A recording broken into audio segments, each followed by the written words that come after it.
collected at the cost of true happiness. Jesus is not saying that simply being poor or hungry makes one happy. However, it is often the disadvantaged person who responds to Jesus' teachings and who gains the blessing of true happiness. With his disciples in mind, Jesus says, "You are the salt of the earth." Matthew 5:13. Of course, they are not literal salt. Rather, salt is a preservative.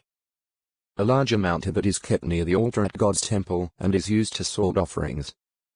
It also represents freedom from corruption or decay. Leviticus 2:13. Ezekiel 43:23-24. Jesus' disciples are the salt of the earth in that their influence on people has a preserving effect, helping them to avoid a spiritual and moral decay. Yes, their message can preserve the lives of all who respond to it. Jesus also tells the disciples, "You are the light of the world." A lamp is not put under a basket, but is set on a lampstand, where it can shed light. So Jesus urges, "Let your light shine before men, so that they may see your fine works and give glory to your Father who is in the heavens." Matthew 5:14-16. A high standard for his followers. The Jewish religious leaders view Jesus as a transgressor of God's law and recently conspired to kill him. So Jesus says openly, "Do not think I came to destroy the law or the prophets. I came, not to destroy, but to fulfill." Matthew 5:17. Yes, Jesus has the highest regard for God's law and urges others to have the same. In 86, fact, he says, "Whoever, therefore, breaks one of these least commandments and teaches others to do so will be called least in relation to the kingdom of the heavens." He means that such a person will not get into the kingdom at all. But, he continues, whoever does them and teaches them will be called great in relation to the kingdom of the heavens. Matthew 5:19. Jesus condemns even attitudes that contribute to a person's breaking God's law.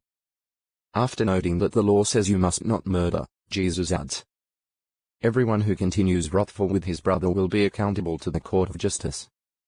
Matthew 5:21-22. To continue wrathful with an associate is serious, perhaps even leading to murder. Hence, Jesus explains the extent to which one should go to achieve peace. If, then, you are bringing your gift to the altar and there you remember that your brother has something against you, leave your gift there in front of the altar, and go away. First make your peace with your brother, and then come back and offer your gift. Matthew 5:23-24. Another commandment of the law is against adultery.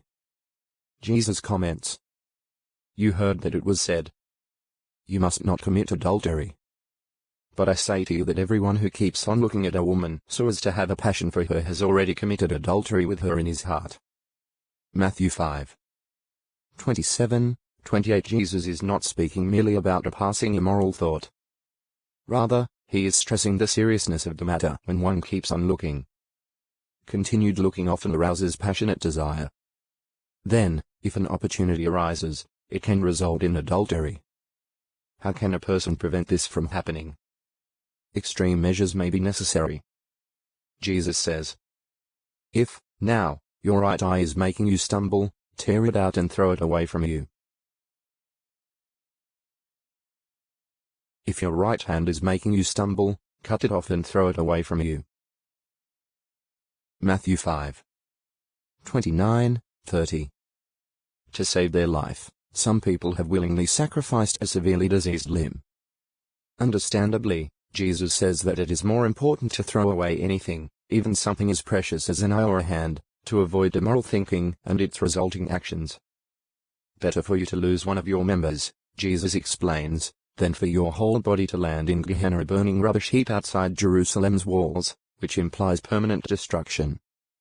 Jesus also offers counsel on dealing with people who cause injury and offense. "Do not resist the one who is wicked," he says, "but whoever slaps you on your right cheek, turn the other also to him." Matthew 5:39. That is not to say that a person cannot defend himself or his, in contrast to those who are truly happy, who have woe, and why.